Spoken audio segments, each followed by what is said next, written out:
the best way that I can teach you this without inhaling through what might be a blocked nose, because that creates more stress and tension if we're trying to breathe through a nostril that's blocked. So, as opposed to a yogic technique you might have seen or experienced where we're inhaling through one, I'm going to start with a really basic one that can help you, which is just the opposite. We will inhale through both and we'll exhale through one. And this is again just to get you slowly in the habit of using your nose more so that it becomes a default process for you.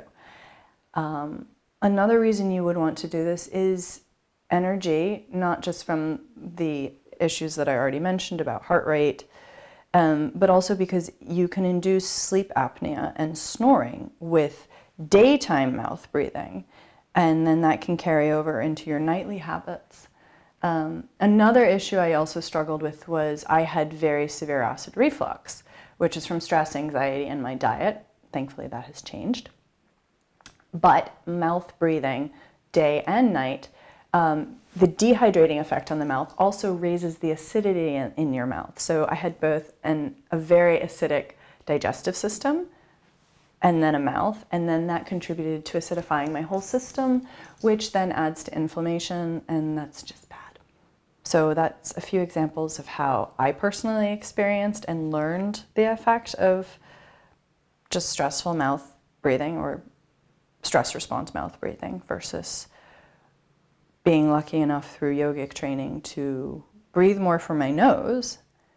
And then later it was in my studies at Columbia University and in breathwork with Laurent Roy where I learned how nose breathing was making the difference that I already felt.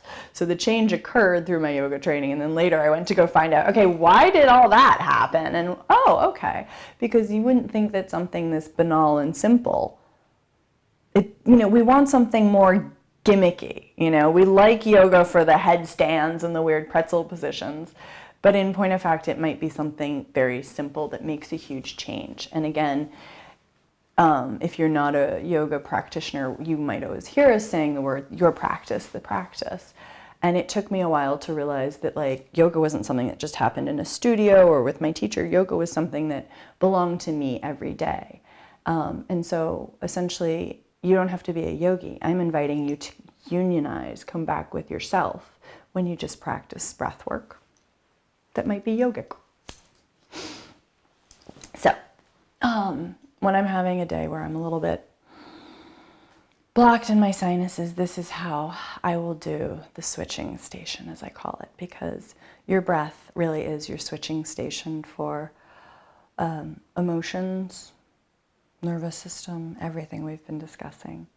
And my favorite anecdote of all about the nose, so we've been doing our trauma workout to engage the vagus nerve and calm our system down to parasympathetic nervous functioning with eye gazing and the sighing, and nose breathing helps you switch between your fight flight to your rest, relax, digest, heal. So if you needed any more reasons, come to your seat. So again, you know your drill, whether you're on a chair, a meditation pillow. We always move through all the senses in meditation. So we start first with the physical one, which is just making sure the whole thing's aligned. And as you know, for breathing, if your spine is not stacked, if your neck is jutting forward and you're doing this, it won't work. So walk your neck back up. It's kind of like walking up back steps is the idea there. Shoulders open, but we're not holding this like a military position. So while we're straight and balancing like a column, we're also able to relax into that strength. So right now I can feel the alignment from my sits bones up to my hips, spine, up to my shoulders and head. Whether you're on a chair or meditation pillow, that's where you start.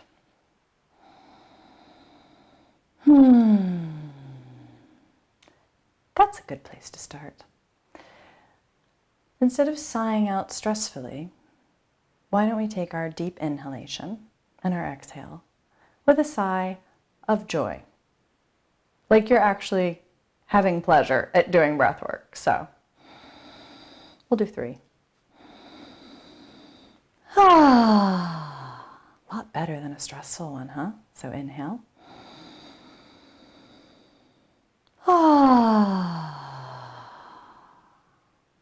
Let's try the last one without opening our mouth. Can you sigh and hum through your nose?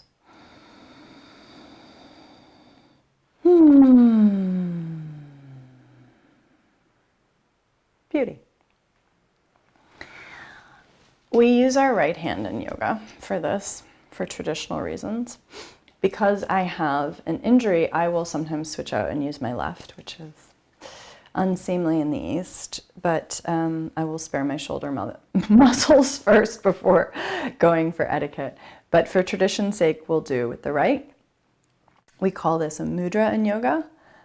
This is when you can also make your life easier and untraditional and just do index in this, but that is untraditional, so I will teach you the traditional yogi way. If you choose to do it untraditionally, this is your choice. So this is the mudra or hand position that we have.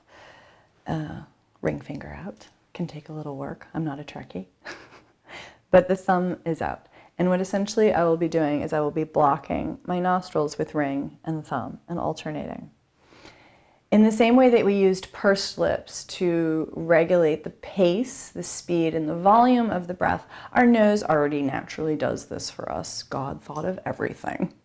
It's brilliant. Great plan. Way to go.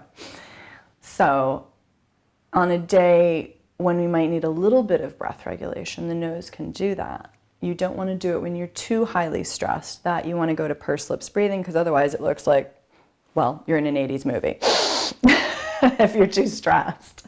So hence, if you're very highly agitated, go to pursed lips breathing. If it's mild, this is again what I do because the nose is already naturally regulating the pace and depth of the breath in the same way pursed lips was, and it's doing the even better thing of conditioning, heating, and humidifying the air that I am taking in so that my lungs are prepared to receive it. It comes in the best fashion for my lungs from my nose rather than through my mouth. So I digress to return back to your seat. Sorry, practicing with me is like it is. Distraction and then we come back. Come back in, sigh again. And mouth closed.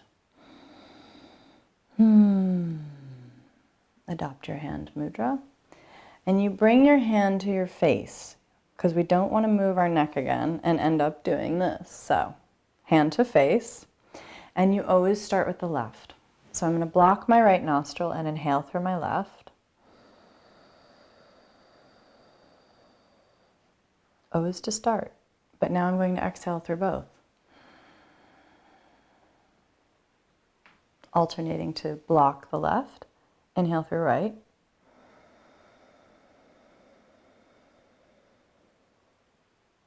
And exhale through both. Now, because you will always start from the left and then the right and then finish exhaling from the left, you get the pattern. What I would like you to try and do is to follow me on an even pace as much as that is possible. I can go up to 6. If your pace is 2, that's fine. You do not have to be breathing in the same time as me. If you try to keep up with me because I'm a practiced yogi, you can create tension. I did this for years as an A-type New Yorker in studios. I wanted to be just like the teacher. We've been practicing for a lot longer. So my count is not your count. Please remember this. This is the most important thing you can ever learn about breath work. My count, the teacher's count, is not your count. We are only guiding you on the action on the inhale and the action on the exhale. Many, many people learn bad breathing breathwork habits because we want to be just like the teacher. Please remember the first rule is your count is your count for where you are today in your mechanical physicality, in your energy, and in your emotion. These things will all affect your breath. So please meet yourself where you are today. Returning. Blocking right, inhaling through your left nostril very, very subtly, not like a snort, just like a sip. Release mudra, exhale through both.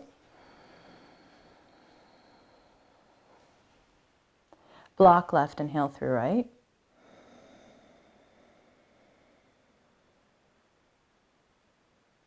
Release and exhale through both.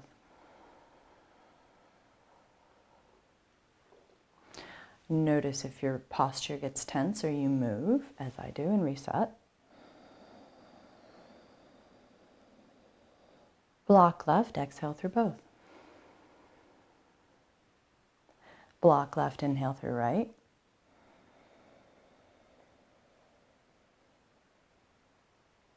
Release, exhale through both. Block right, inhale through left.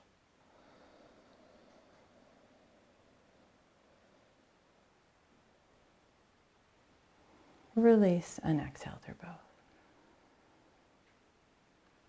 Block left, inhale through right.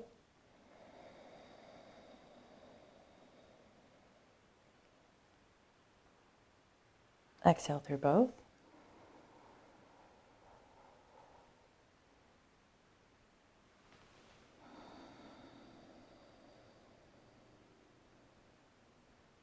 Inhaling through left and exhaling through left.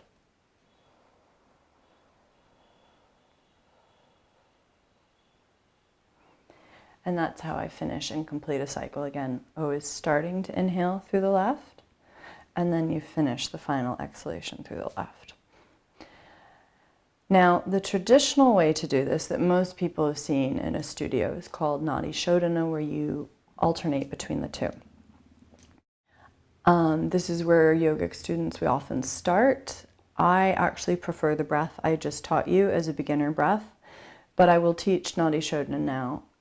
I find that, again, because in the early days of yoga, I wasn't really attuned to the switching between my two nostril breaths.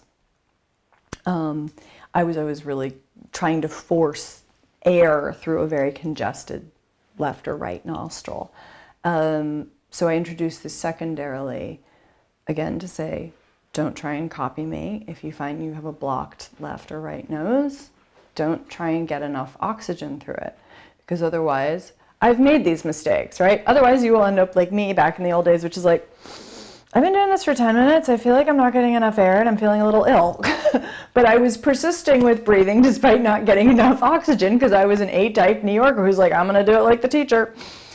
So there's your little lecture on, I've done this, so don't make the same mistakes I did. I'm trying to save you the same mistakes. So, classical Nadi Shodhana. Reestablish your posture. Sit. I always skip the step of checking in with your breath, if you haven't noticed that one. So we do a pause and reset.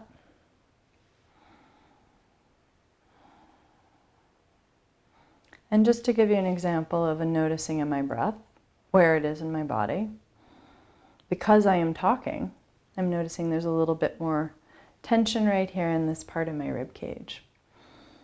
So that means that I've got great access to my belly breathing. But just noticing where my breath is today, speaking with you, there's a little tension that's building up here. So I note that and I stay aware of that. But that's where I am now and that's where I am today. So it's a small example of how you might be meeting yourself. If you have come out of an emotional situation or even a surgery, for example, you'll be tired. Small example. So take your posture, bring your hand in its mudra up to meet your face, not the other way around. And again, we always start through left. So blocking right, inhaling through the left nostril. Top of the exhale, we block the left and we exhale through the right. And then we cycle back. Inhale through the right.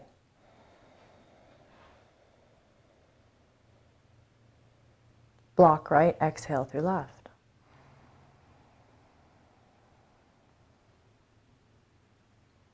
Inhale through left.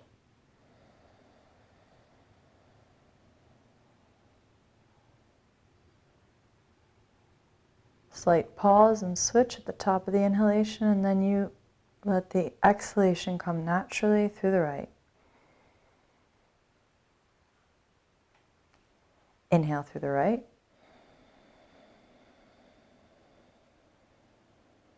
Block right, exhale through left.